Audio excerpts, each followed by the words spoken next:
কিছু পোলাপান আছে মাথায় চুল টুল রাখিয়া একটা কেমন কেমন ভাব, তারপরে গলায় মোটা সোনার চেন, পৌষ মাসের শীতেও সামনের 2-3টে বোতাম খুলে থই, লোকেরা যেন বোঝে উনি একখান কিছু ঝুলাইছে।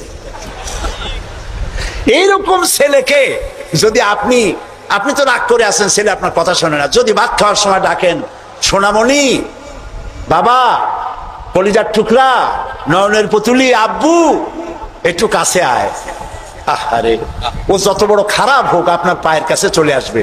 আপনি ওর কপালে একটা চুমা দেন, ওর গালে একটা চুমা দেন, আব্বু এই যে তুমি জামা কাপড় পরছো এগুলো মাইকেল জ্যাকসনের জন্য শোভা পায়, তুমি রসুলের উম্মত, মুসলমান মায়ের পেটে আসছো, এটা তোমার জন্য শোভা পায় না, আব্বু এই কামটা তুমি করো না, আমার অসম্মান হয় সমাজে। এই কথা বললে হাজার রাত ও শোনার চাইতে আপনার এই মধুর ডাকে আপনার ছেলেকে হেদায়েত হতে পারে। এই জন্য আপনি মেজাজ খারাপ করলে পারবেন না।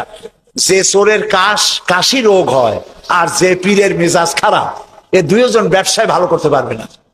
পীরের যদি মেজাজ খারাপ বেশি হয় মুড়িদ একটাও পাবে না, আর যদি চোরের কাশি রোগ হয় চুরি করতে গিয়ে পিটান খাওয়া ছাড়া পথ নেই। তা আপনি দিনের দাওয়াত দিবেন, আপনার মেজাজ ভালো হইতে হবে, দাওয়াত দিবেন মিষ্টি করে।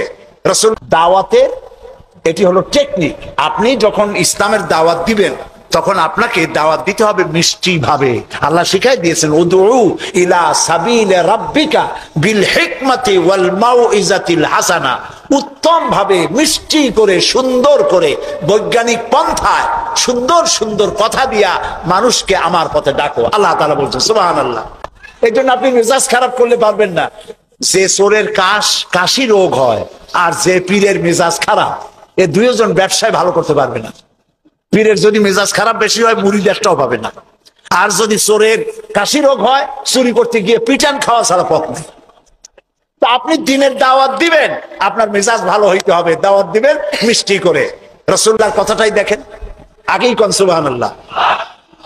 আল্লাহ রাব্বুল আলামিন বলেন, ফাবিমা রাহমাতিন মিনাল্লাহি লিনতা লাহুম ওয়ালাউ কুনতা ফাজ্জাল গালিদাল কলবি লানফাদ্দু মিন হাওলিক। হে রাসূল, আপনার প্রতি আল্লাহর করুণা হচ্ছে এই যে আল্লাহ তাআলা আপনার দিলটাকে নরম করে দিয়েছেন। সুবহানাল্লাহ। আপনার কাছে যেই আসে সিমেন্টেড হয়ে যায়, কেউ ছিটকে পড়ে না আপনার ব্যবহারের কারণে। রাসূলের ব্যবহার, সুবহানাল্লাহ বলে, সুবহানাল্লাহ। কি ব্যবহার! মসজিদে নববীতে এক বদবী এসে পেশাব করেছে মসজিদে নববীর মধ্যে। আচ্ছা কোন তো এই মোমেন শাহীতে মসজিদের মধ্যে না, মসজিদের বাইরে দাঁড়াইয়া দেওয়ালের উপরে যদি কেউ পেশাব করে আপনি কি করবেন? জি বুঝতে পারছি আপনারা কি করবেন, চেহারা দেখি বোঝা যায় আপনারা কি করতে পারেন। মসজিদের ভেতরে পেশাব করতেছে রাসূলের সামনে, সাহাবায়ে কেরামদের চোখ মোটা হয়ে গেছে, ভাবখানায় এই রাসূল পারমিশন দেন ওরে জম্মের মতো পেশাব করাই দেই। রাসূলুল্লাহ বললেন, না না, বাধা দিও না, তাহলে সে অসুস্থ হয়ে যেতে পারে, তার সবটা আনলোড হতে দাও। সবটা শেষ হইল, রাসূলুল্লাহ তাকে কাছে ডাকলেন, ডেকে বললেন, তুমি যে কামটা করলা তুমি কি জানো এটা কি? কয় না, তা জানি না। তিনি বললেন, এটা হলো মসজিদ, আমরা এখানে আল্লাহর সেজদা দেই। তোমার যখন এই কাজের দরকার হবে তখন বাইরে গিয়ে করবা। তোমাদের উপাসনালয় আছে না? কয় যে আছে। তো সেইখানে যদি এই কাম কেউ করে তাহলে তোমার কেমন লাগবে? এই কাজটা কখনো করবা না। লোকটি বলল, আমি তো শুনেছিলাম আপনি বাদশাহ, তা আমি এখন বুঝলাম আপনি বাদশাহ না। বাদশাহ হইলে যে কাম আমি করছি এতে তো আমার কল্লা এতক্ষণ গড়াগড়ি যাইতো। আপনি তো বাদশাহ না, আপনি অবশ্যই আল্লাহর নবী, কোনো সন্দেহ নাই আমার মনের মধ্যে। এই ছিল রাসূলের ব্যবহার। রাসূলুল্লাহ সাহাবীদের দিকে তাকায় বললেন, ইন্নামা বুইসতুম মুয়াসসিরিন। ও সাহাবীরা, আল্লাহ তোমাদেরকে পাঠাইছেন মানুষের কাছে দ্বীনকে সহজ করার জন্য, কঠিন করার জন্য নয়। রাসূলুল্লাহ যখন দাওয়াতের লোক পাঠাতেন বলতেন, ইয়াসসিরু ওয়ালা তুআসসিরু, মানুষকে সহজ করে দ্বীন বুঝাও, কঠিন করে বুঝাইও না।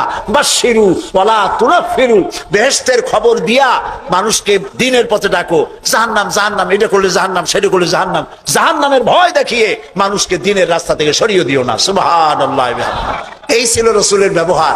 তাই মানুষকে দাওয়াত দেওয়ার সময় টেকনিকটা, লোকমানের দাওয়াত ছেলের প্রতি আল্লাহ কত পছন্দ করেছেন।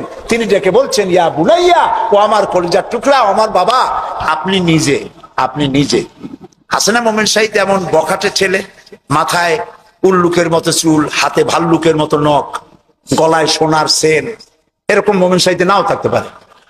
কিছু পোলাপান আছে মাথায় চুল টুল রাখিয়া একটা কেমন কেমন ভাব, তারপরে গলায় মোটা সোনার চেন, পৌষ মাসের শীতেও সামনের 2-3টে বোতাম খুলে থই, লোকেরা যেন বোঝে উনি একখান কিছু ঝুলাইছে। এইরকম ছেলেকে যদি আপনি তো রাগ করে আছেন, ছেলে আপনার কথা শোনে না, যদি ভাত খাওয়ার সময় ডাকেন, সোনামণি, বাবা, কলিজার টুকরা, নয়নের পুতুলি, আব্বু, একটু কাছে আয়। আরে ও যত বড় খারাপ হোক আপনার পায়ের কাছে চলে আসবে। আপনি ওর কপালে একটা চুমা দেন, ওর গালে একটা চুমা দেন। আব্বু, এই যে তুমি জামা কাপড় পরছো, এগুলো মাইকেল জ্যাকসনের জন্য শোভা পায়। তুমি রসুলের উম্মত, মুসলমান মায়ের পেটে আসছো, এটা তোমার জন্য শোভা পায় না। আব্বু, এই কামটা তুমি করো না, আমার অসম্মান হয় সমাজে। এই কথা বললে হাজার রাত ও শোনার চাইতে আপনার এই মধুর ডাকে আপনার ছেলেকে হেদায়েত হতে পারে। হযরতে লোকমান এইটা শিখাইছেন, ইয়া বুনাইয়া, ও আমার কলিজার টুকরা সন্তান। নসিহত শুনে মনে হয় যে ছেলে খুব ছোট, কিন্তু আসলে ছোট না। ছোট ছেলের এত বড় নসিহত করা যায় না। নসিহতের গুরুত্ব বুঝে বোঝা যায় ছেলে ছোট না, ছেলে বড়, কিন্তু ডেকেছেন তিনি সোনামণি বলে। যেমন আমাদের দেশে খোকা আছে, গেদা আছে। আমাদের বরিশালে পিরোজপুরে বাচ্চা ছেলেদেরকে আদর করে ডাকে গেদা, আর বেশি আদর করলে কয় গেদু। মোমেন সাহিত্যে কি কয়? খোকা কয় না? খোকা, খোকা বা গেদা কিছু বলে তো বাচ্চাদেরকে? গেন্দা, গেন্দা, গেন্দা তো আরো মজা। এখন গেন্দা, জি। তো খোকারে ডাক দিল, এই খোকা, গেন্দু, আরে মেহমান আসছে, একটু চাটা নিয়ে আয়। মেহমান মনে করে গেন্দু বুঝি খুব ছোট, গেদা খুব ছোট। গেদা যখন চা নিয়ে আসলো, দেখা গেল গেদা শুধু ছোটই না, শুধু নিজে গেদা না, কয়েক গেদার বাপও।